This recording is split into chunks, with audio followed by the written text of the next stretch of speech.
শিৱসাগৰৰ নাজিৰাত দেশৰ কেন্দ্ৰীয় গৃহমন্ত্ৰী অমিত শ্বাহ ময়ূৰ বৰগোহাঁই হৈ নিৰ্বাচনী প্ৰচাৰ ভাগ ল'লে ৰাজ্যৰ প্ৰভাৱশালী মন্ত্ৰী হিমন্ত বিশ্ব শৰ্মাই।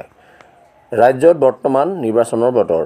প্ৰতিটো দলেই নিজৰ নিজৰ দলীয় প্ৰাৰ্থীক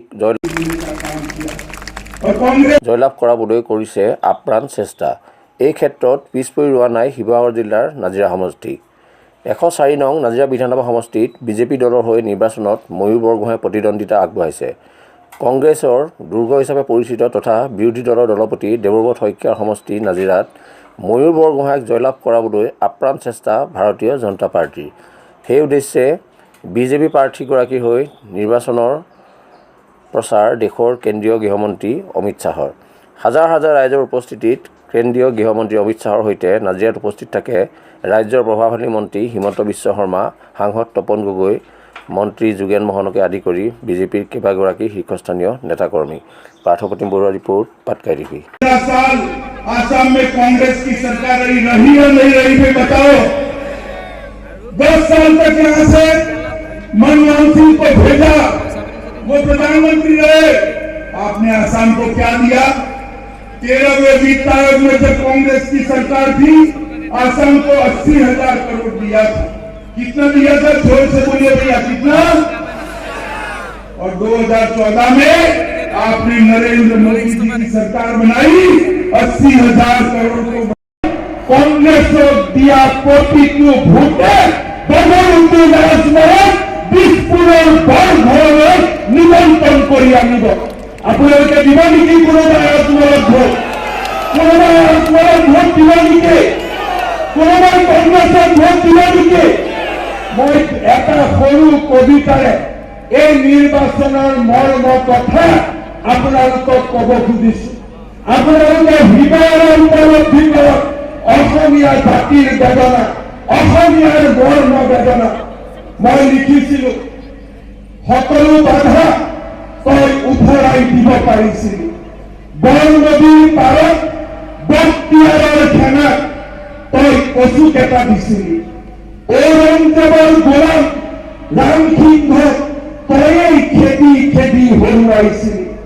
তোৰ ভেটিত তোৰ অধিকাৰ আছিল, তোৰ মাটিত তোৰ সভ্যতা লিখিছিল। বাম ভগদত্ত, কুমাৰ ভাস্কৰ বৰ্মা চুকাফা, নৰনাৰায়ণৰ দিনৰ পৰা তই এই মাটিতেই শৌৰ্যৰ ভোট সাজিছিলি। নিজৰ জাতি নিজৰ মাটি ৰক্ষা কৰিবলৈ তই অগ্নিস্থান কৰিছিলি। কেতিয়াবা নিৰ্জুমলাই তোৰ বুকুত কামুৰে, কেতিয়াবা কাৰাবাহাৰে তোৰ বুকুত হাতুৰি মাৰে। সকলোৰে আগত আঘাত সহিব পাৰ তই। মানে ধুৱা পথাৰ, মানে উচন কৰা সমাজ আকৌ খান্থিত লগাব পাৰ তই। তোৰ বুকুত হেজাৰ হাতীৰ বল, তোৰ বুকুত অযুদ্ধ পুনৰ বল সমদল।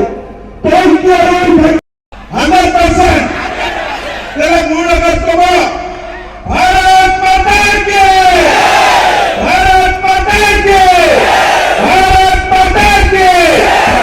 বহুত বহুত ধন্যবাদ। কেন্দ্ৰীয় গৃহমন্ত্ৰী অমিত শ্বাহ ডাঙৰীয়া এই সভাৰ পৰা পোনে পোনে পশ্চিমবংগলৈ যাব। সেইবাবে আমি বহুত সময় আপোনালোকৰ পৰা নলওঁ। মই পিছত আকৌ আপোনালোকৰ মাজত আহিম। আজি মাত্ৰ মই আপোনালোকক অনুৰোধ কৰিম যে নাজিৰা সমষ্টিত ময়ূৰ বৰগোহাঁই, মামৰা সমষ্টিত যোগেন মহন আৰু শিৱসাগৰত পুৰবী বুঢ়াগোহাঁই বাইদেউ আমি বিপুল ভোটত জয়ী কৰাব লাগিব। লাগিব নে নাই? ৰেডি আছোতো? শ্ৰদ্ধা ৰাইজ, সন্মানীয় গৃহমন্ত্ৰী অমিত শ্বাহ ডাঙৰীয়া, তপন গগৈ ডাঙৰীয়া, কামাখ্যা প্ৰসাদ তাছা ডাঙৰীয়া, আমাৰ কাৰ্যকৰ্তা বন্ধু বান্ধৱীসকল, আই মাতৃসকল আৰু যুৱক যুৱতী বন্ধু বান্ধৱীসকল, আজিৰ দিনটোত মই আপোনালোকক কেইটামান কথা কৈ যাব বিচাৰিছো। স্বৰ্গীয় মুখ্যমন্ত্ৰী হিতেশ্বৰ শইকীয়া ডাঙৰীয়াই নাজিৰাক অসমৰ ভিতৰতে এটা জাকত জিলিকা সমষ্টি ৰূপে গঢ়ি তোলাৰ সপোন দেখিছিল।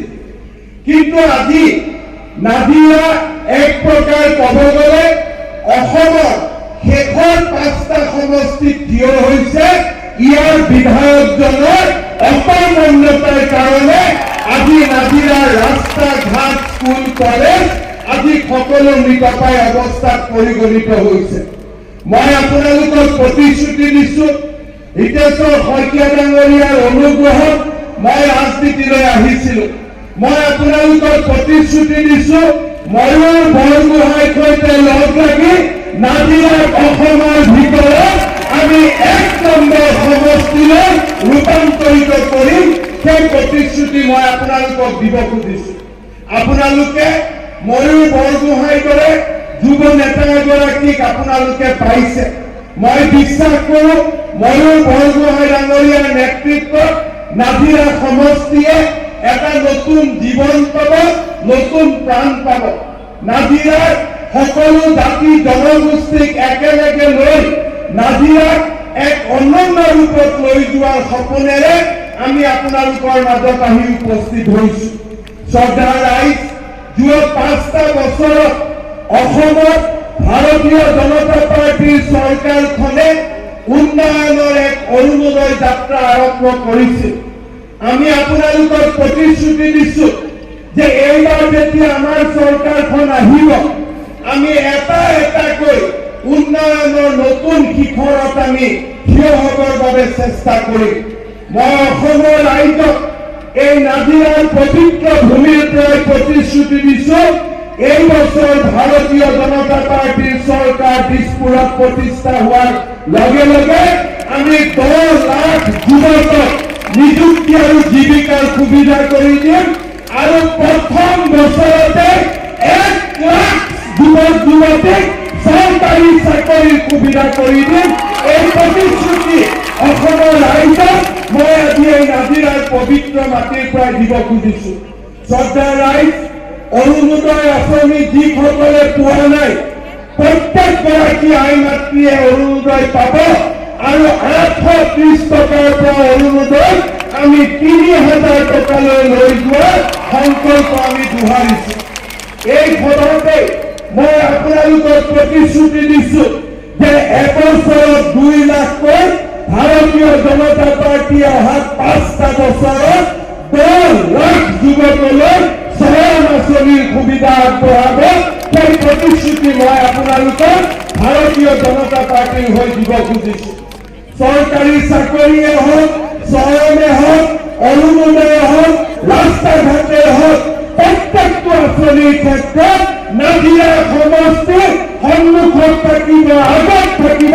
সেই প্ৰতিশ্ৰুতিও মই ৰাইজৰ আগত দিব খুজিছো। শ্ৰদ্ধা ৰাইজ, এফালে ৰাহুল গান্ধী আৰু আজমল, এফালে নৰেন্দ্ৰ মোদী। আপোনালোকে মনত ৰাখিব কংগ্ৰেছক ভোট দিয়া মানে অসমলৈ আকৌ এবাৰ মোগলক মাতি আনা, আকৌ এবাৰ আজমলক মাতি আনা। কংগ্ৰেছক ভোট দিয়া মানে আমি আকৌ এবাৰ বসন্ত বসন্তৰ ওপৰত অত্যাচাৰ হবলৈ এৰি দিয়া, কাজিৰঙাৰ গড়কেইটাক আকৌ এবাৰ মৃত্যুৰ মুখলৈকে ঠেলি দিয়া।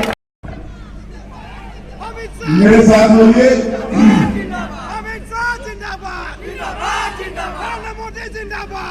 मेरे साथ बोलिए भारत माता की। क्यों भाई, नाजिरा वालों की आवाज को क्या हो गया? ऐसे बोलोगे क्या? यहां से आवाज नरेंद्र मोदी जी तक जानी चाहिए कि नाजिरा से मयूर बुरगोही जीत कर गुवाहाटी जाने वाले हैं। मेरे साथ दोनों हाथ उठाइए, उठाइए दोनों हाथ पीछे तक, सभी लोग उठाइए।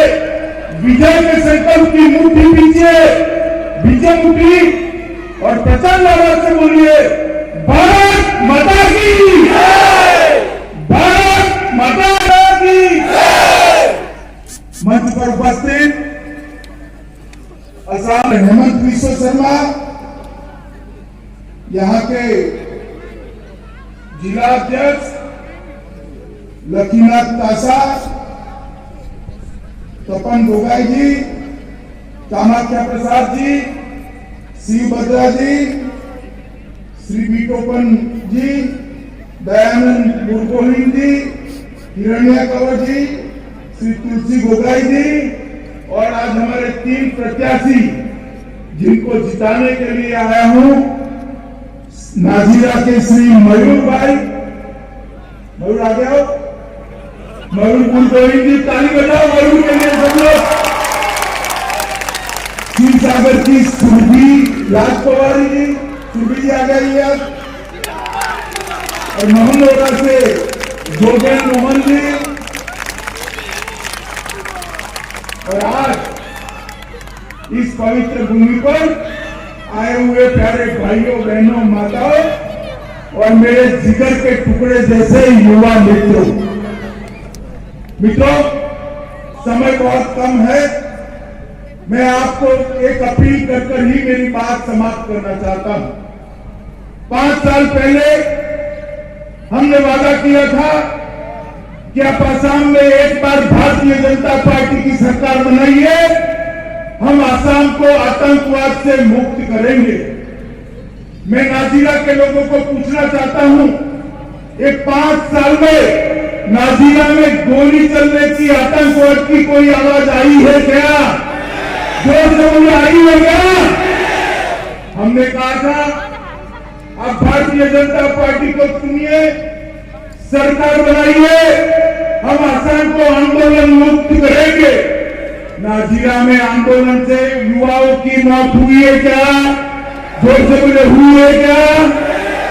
मित्रों, हमने कहा था आसाम को हम विकास के रास्ते पर ले जाएंगे। मोदी जी के नेतृत्व में आसाम आज विकसित राज्य बनने के रास्ते पर चला। सर्बानंद सोनोवाल और हेमंत बिस्वा शर्मा ने एक ऐसी सरकार बनाई है, यहां से विपक्ष के नेता लड़ते हैं मगर भ्रष्टाचार का एक भी आरोप नहीं लगा सकते हैं, एक भी आरोप नहीं लगा। एक पारदर्शी सरकार हमने। मित्रों, आज मैं आया हूं इतना ही कहने कि एक और 5 साल हमें मौका दे दीजिए, हम आसाम को बाढ़ मुक्त बनाने का वादा करते हैं। आसाम में बाढ़ कभी नहीं आई।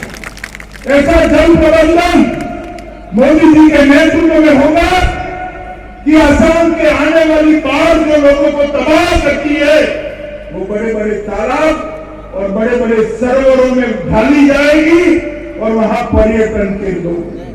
मित्रों, अभी 2 पार्टियों के बीच में चुनाव, भारतीय जनता पार्टी और कांग्रेस पार्टी। कांग्रेस पार्टी राहुल गांधी जी के नेतृत्व में चल रही, मगर उनके कंधे पर बदरुद्दीन अजमल बैठे। मुझे बताइए भाइयों, बदरुद्दीन अजमल जहां हो वहां घुसपैठ रुक सकती है क्या? जोर से बोलो, रुक सकती है क्या? मित्रों, कांग्रेस पार्टी को आपका दिया हुआ एक वोट बदरुद्दीन अजमल को मिले और बदरुद्दीन अजमल को मिला हुआ एक वोट आसाम को घुसपैठियों से भर दे। आपको तय करना है कि कौन सी पार्टी चाहिए, घुसपैठ कराने वाली पार्टी चाहिए या घुसपैठियों को उखाड़ कर बाहर फेंकने वाली पार्टी। ये भारतीय जनता पार्टी काजीरंगा के जंगलों में बैठे थे, सत्य की जमीन बता कर बैठे थे। काजीरंगा के जंगलों से घुसपैठियों को निकालने का काम ये भारतीय जनता पार्टी ने, और हमारे सत्रों के भूमि को बचा कर जो बैठे थे, हड़प कर बैठे थे, उसको भी खाली कराने का काम भारतीय जनता पार्टी की सरकार ने किया। मित्रों, मैं बहुत लंबी बात करना नहीं चाहता, इतना ही कहना चाहता हूं कि आसामी अस्मिता को मोदी जी के नेतृत्व में जो नई सरकार यहां पर बनी थी, वो आसामी अस्मिता को ऊपर ले जाने का काम करेगी। कांग्रेस का इतना सालों तक शासन रहा, मगर कांग्रेस ने कभी भूपेन हजारिका को भारत रत्न देने का काम नहीं किया। भारतीय जनता पार्टी ने भूपेन हजारिका को भारत, और भारतीय जनता पार्टी मानती कि हर राज्य अपनी भाषा, संस्कृति, संस्कार, अपना साहित्य के साथ आगे बढ़े और ये सभी राज्यों का जो जमघट आगे बढ़ने वाला होगा, एक तंदुरुस्त स्पर्धा होगी, वो भारत को आगे बढ़ाएगी। मित्रों, हमने ये तय किया है कि आने वाले दिनों में आसाम को विकास के रास्ते पर प्रशस्त करना है। यहां से आसाम के